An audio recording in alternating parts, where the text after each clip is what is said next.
PM Modi का Japan दौरा, G7 सम्मेलन में शामिल होंगे पीएम मोदी। G7 में खाद्य, उर्वरक, ऊर्जा सुरक्षा पर पीएम मोदी संबोधित करेंगे।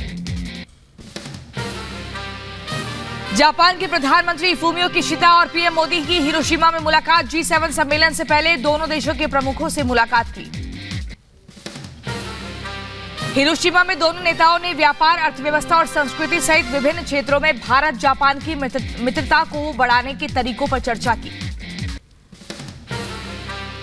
पीएम मोदी ने G7 की मेजबानी के लिए जापान के पीएम फूमियो किशिदा से मुलाकात की, बधाई दी। पीएम बोले, भारत और जापान के संबंधों को मजबूती मिलेगी।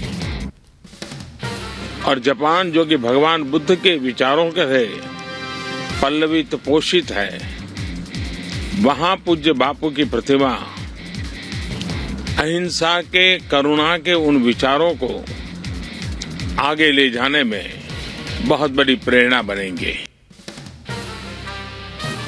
प्रधानमंत्री नरेंद्र मोदी ने हिरोशिमा में महात्मा गांधी की प्रतिमा का अनावरण किया। हिरोशिमा में तस्वीरें सामने आई। जापान गवर्नमेंट का हृदय से आभार व्यक्त करता हूं तो उन्होंने पूज्य बापू की प्रतिमा को यहां पर स्थान दिया और मुझे आज उसका लोकार्पण करने का अवसर दिया है।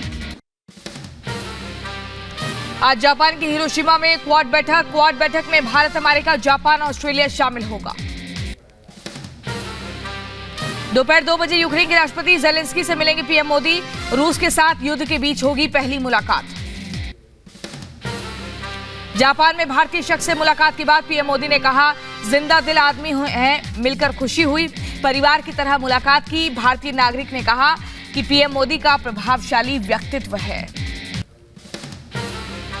जापानी मीडिया से बातचीत में पीएम ने पाकिस्तान और चीन को नसीहत दी, कहा आतंकवाद और सीमा विवाद खत्म करने के बाद होगी बात। जापान के हिरोशिमा में चीन पर पीएम मोदी का बड़ा बयान, कहा सीमा पर शांति होने तक द्विपक्षीय रिश्ते सामान्य नहीं हो सकते। दिल्ली सरकार के अधिकारों पर केंद्र का अध्यादेश जारी, ट्रांसफर पोस्टिंग के मामले में एलजी ही बॉस।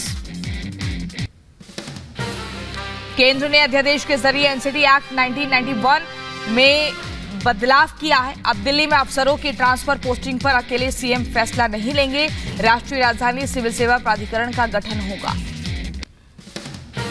बीजेपी सांसद मनोज तिवारी का बयान, बोले अध्यादेश जरूरी था, अध्यादेश से स्पष्टता आई, केंद्र सरकार ने अध्यादेश लाकर विषय स्पष्ट किया। सर्विसेज को लेकर के एक बड़ा कंफ्यूजन था। आज अध्यादेश ला करके, मतलब कानून बना करके केंद्र सरकार ने उस कंफ्यूजन को दूर कर दिया है। केंद्र के अध्यादेश पर दिल्ली बीजेपी अध्यक्ष वीरेंद्र सचदेवा का बयान, कहा अध्यादेश का स्वागत, भ्रष्टाचार छिपाना चाहती है आम आदमी पार्टी। अपनी भ्रष्टाचार को छुपाने के लिए, अपनी कमजोरियों को छुपाने के लिए, अपने डर को छुपाने के लिए अरविंद केजरीवाल दोगलापन करते हैं। इसलिए भारत की छवि के लिए, दिल्ली की छवि के लिए इस फैसले का मैं स्वागत करता हूं। दिल्ली सरकार के अधिकारों पर केंद्र द्वारा अध्यादेश जारी करने पर आम आदमी पार्टी ने बोला हमला। आप नेता आतिशी बोली, आप सरकार से डरती है केंद्र।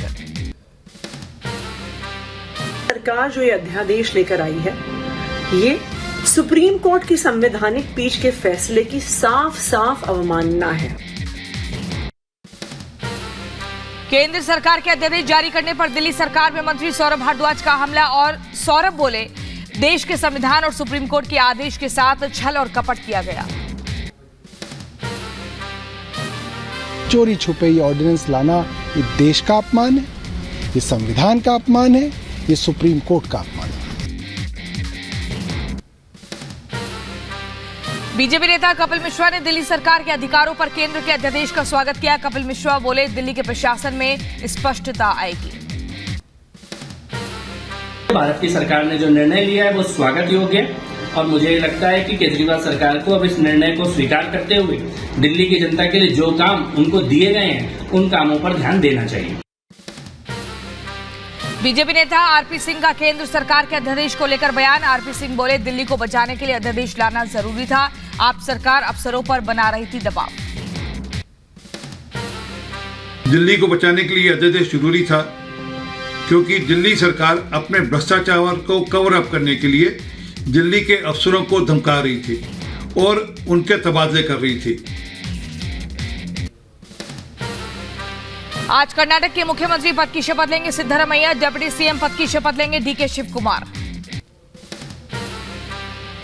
दोपहर 12:30 बजे सिद्धरामैया और डीके शिवकुमार मनोनीत मंत्रियों के साथ शपथ लेंगे। सिद्धरामैया की शपथ ग्रहण समारोह में लगेगा विपक्षी नेताओं का जमघट, शामिल होंगे कई राज्यों के मुख्यमंत्री। सिद्धरामैया के शपथ समारोह के लिए केजरीवाल केसीआर को नहीं मिला न्योता। सिद्धरामैया और डीके शिवकुमार ने दिल्ली में राहुल और प्रियंका गांधी से मुलाकात की। शिवकुमार बोले, नेताओं को आमंत्रित करने आए। कर्नाटक में आज शपथ ग्रहण समारोह। शपथ से पहले कर्नाटक के मनोनीत मुख्यमंत्री सिद्धरामैया फिर से कांग्रेस महासचिव केसी वेणुगोपाल के आवास पहुंचे। डीके शिवकुमार और कर्नाटक कांग्रेस प्रभारी रणदीप सुरजेवाला भी मौजूद रहे। आज गुजरात दौरे पर रहेंगे गृह मंत्री अमित शाह। केंद्रीय गृह मंत्री अमित शाह आज national academy of coastal policing जाएंगे। गुजरात के ओखा स्थित अकेडमी का दौरा करेंगे अमित शाह। गुजरात में गृह मंत्री अमित शाह कई कार्यक्रमों में हिस्सा लेंगे। द्वारकाधीश मंदिर में दर्शन पूजन के बाद एनएसीपी परिसर का शिलान्यास करेंगे अमित शाह। शाम 6 बजे अपने लोकसभा क्षेत्र गांधीनगर जाएंगे अमित शाह। खिलौना वितरण कार्यक्रम में हिस्सा लेंगे। गांधीनगर निगम के विकास कार्यों का उद्घाटन और शिलान्यास करेंगे अमित शाह। रात 8 बजे गांधीनगर प्रीमियर लीग की भी शुरुआत करेंगे। बिहार के दरभंगा में सीएम नीतीश कुमार की जुबान फिसली। प्रमुख सचिव को पीएम के प्रधान सचिव के नाम से संबोधित कर बैठे नीतीश। और यहां पर उपस्थित पूर्व मुख्य सचिव और प्रधानमंत्री के प्रधान सचिव श्री दीपक कुमार जी।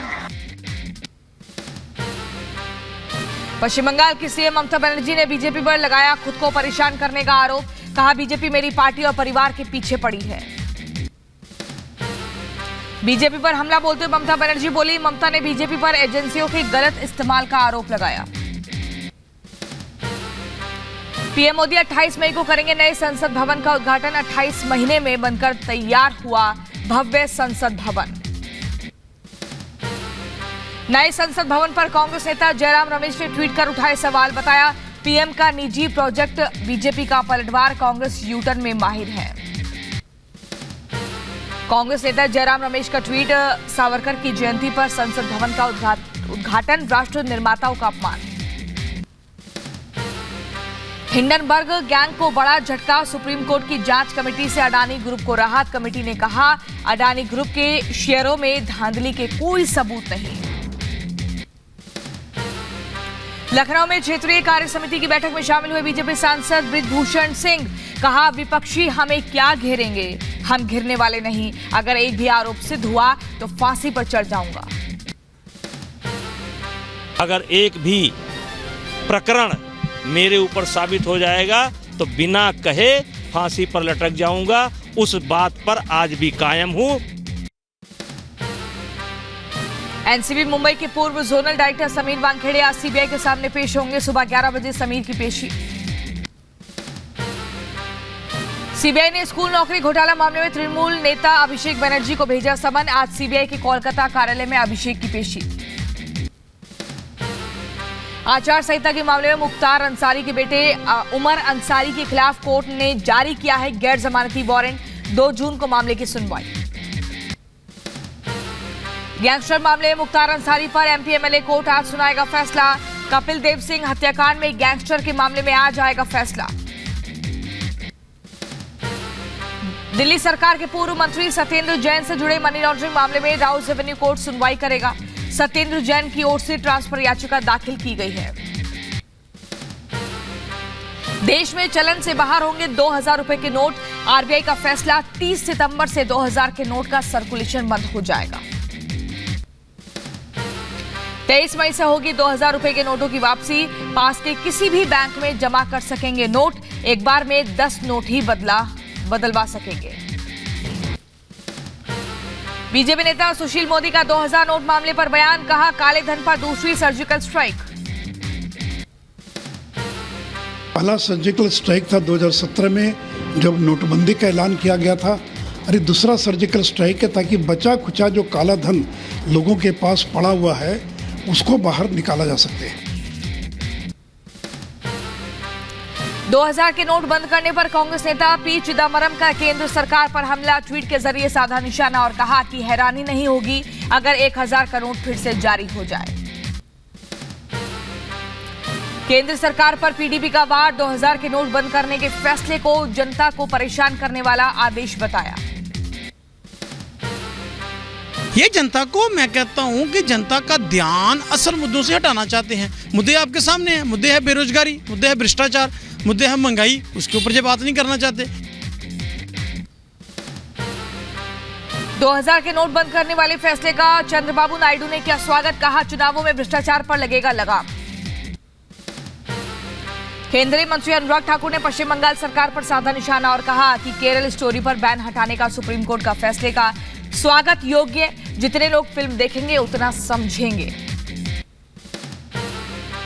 मैं स्वागत करता हूं निर्णय का, क्योंकि अभिव्यक्ति की आज़ादी की जब हम बात करते हैं तो जितने ज़्यादा लोग द केरला स्टोरी को देखेंगे वो समझेंगे कि उनके आसपास क्या हो रहा है। पश्चिम बंगाल में द केरला स्टोरी नहीं लगाने के लिए हॉल मालिकों को मिल रही धमकी, हॉल मालिकों पर फिल्म नहीं दिखाने का दबाव बनाया जा रहा।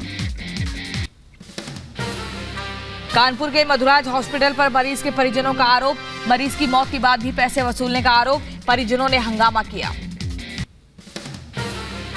कोलकाता में भारत की पहली अंडर वाटर मेट्रो की इस साल के अंत तक शुरुआत, दिसंबर से पानी के अंदर दौड़ेगी मेट्रो ट्रेन।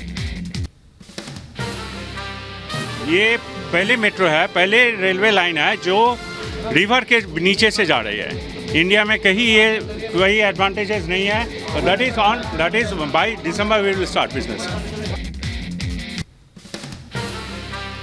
अलीगढ़ में वॉल्वो बस ने साइकिल सवार छात्र को रौंदा, छात्र की हालत गंभीर, खाई में पलटी गाड़ियों से भरी बस। महोबा में सड़क हादसे में ट्रैफिक दरोगा घायल, ड्यूटी के दौरान बोलेरो कार ने टक्कर मारी। बदायूं में डंपर ने मजदूर को रौंदा, मौके पर हुई मजदूर की मौत। गुजरात के भरूच में घूमने आए 8 लोगों में से 6 लोगों की डूबने की वजह से मौत हो गई। कासगंज में आग का तांडव, अज्ञात कारणों से रिहायशी झोपड़ी में आग लगी है, देखते देखते आग ने विकराल रूप ले लिया। मऊ में घर में घुसी अनियंत्रित कार, एक ही परिवार की आधा दर्जन लोग घायल हुए। झांसी के प्रेमनगर में पार्षद को खनन माफियाओं ने दी जान से मारने की धमकी, पार्षद से पुलिस अवैध खनन की शिकायत करने के लिए पहुंची। यूपी के अलीगढ़ में छात्र की बेरहमी से हत्या, स्कूल से मात्र 200 मीटर की दूरी पर शूटरों ने वारदात को अंजाम दिया। मध्य प्रदेश के शिवपुरी में माधव नेशनल पार्क के फॉरेस्ट गार्ड और भक्तों के बीच विवाद, जमकर चली लाठियां और हुआ पथराव। यूपी के मुजफ्फरनगर में पुलिस के साथ बदमाशों की मुठभेड़ में 2 बदमाश घायल हुए। यूपी के बुलंदशहर में 100 घंटे में 100 किलोमीटर रोड बनाने का वर्ल्ड रिकॉर्ड, 80,000 मजदूरों ने दिन रात काम किया। यूपी के मुजफ्फरनगर में ग्रामीणों का हंगामा, निर्माणाधीन पुलिया में घटिया सामग्री उपयोग करने का आरोप लगाया, स्थानीय लोगों ने कार्रवाई की मांग की। इमरान खान के जमा पार्क वाले आवास से पंजाब पुलिस खाली हाथ लौटी, कथित आतंकवादियों को पकड़ने गई थी पुलिस। पुलिस के खाली हाथ लौटने पर इमरान खान ने कहा, पुलिस को मेरे आवास से खाली बिस्कुट और पानी मिला। इमरान खान के घर को पिछले 3 दिनों से पंजाब पुलिस घेरे हुई थी। आरोप था कि इमरान खान ने अपने घर में पाकिस्तानी सेना पर हमला करने वालों को छिपा रखा है। इमरान खान को एनएबी ने फिर भेजा समन, 23 मई को रावलपिंडी में पेश होने के लिए कहा। अल-कादिर ट्रस्ट केस में पूछताछ होगी। इमरान खान के आवास जमा पार्क के आसपास अवैध अतिक्रमण के खिलाफ अभियान जारी, जेसीबी से हटाए जा रहे अतिक्रमण। भारत में कैद 22 पाकिस्तानी नागरिकों को रिहा किया गया। पाकिस्तानी कैदियों की सजा पूरी होने पर अटारी वाघा बॉर्डर के जरिए पाकिस्तान भेजा गया।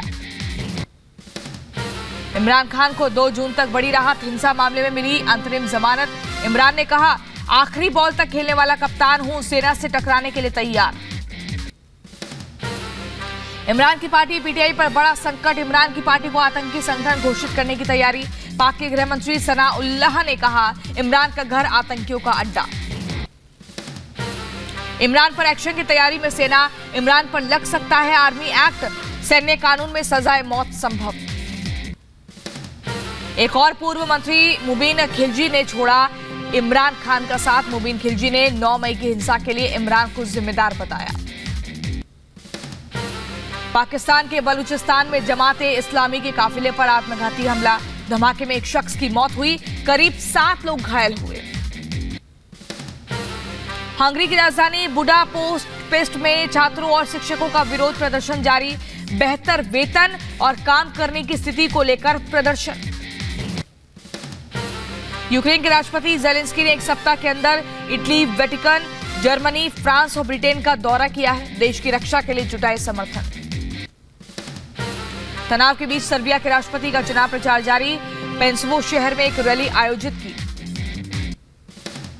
सर्बिया के राष्ट्रपति अलेक्जेंडर वुसिक ने रैली में स्वतंत्र कोसोवो के विचार को खारिज करते हुए कहा, सर्बिया मेरी आंखों में है, सर्बिया मेरे दिल में है, क्योंकि सर्बिया इस दुनिया में सब कुछ है। इजराइल के गाजा शहर में रिवेंज ऑफ द फ्री कार्यक्रम का आयोजन, रैली में हजारों लोग शामिल हुए, भारी संख्या में पुलिस बल की मौजूदगी रही। आग से धधक रहा स्पेन, 20,000 एकड़ से ज्यादा जंगल तबाह हुए। पश्चिमी स्पेन के 4 छोटे शहरों से लगभग 700 लोगों को उनके घरों से निकाला गया। सीरिया के राष्ट्रपति बशर असद ने सऊदी अरब में अरब लीग शिखर सम्मेलन में शामिल हुए सऊदी क्राउन प्रिंस मोहम्मद बिन सलमान से मुलाकात की। बखमुत शहर पर कब्जा करने की कोशिश में यूक्रेन लगातार कर रहा रूस पर हमला, यूक्रेन के लिए राजनीतिक तौर पर बेहद खास है बखमुत शहर। ग्रीस के पीएम ने चुनाव से पहले मतदाताओं को संबोधित किया है, सीमा नियंत्रण की नीति जारी रखने का वादा किया है। सर्बिया की संसद के बाहर हजारों लोगों ने प्रदर्शन किया। सर्बिया की राजधानी बेलग्रेड में हुई गोलीबारी में 18 लोगों की मौत हुई थी, जिसके विरोध में लोग सड़कों पर उतरे हैं।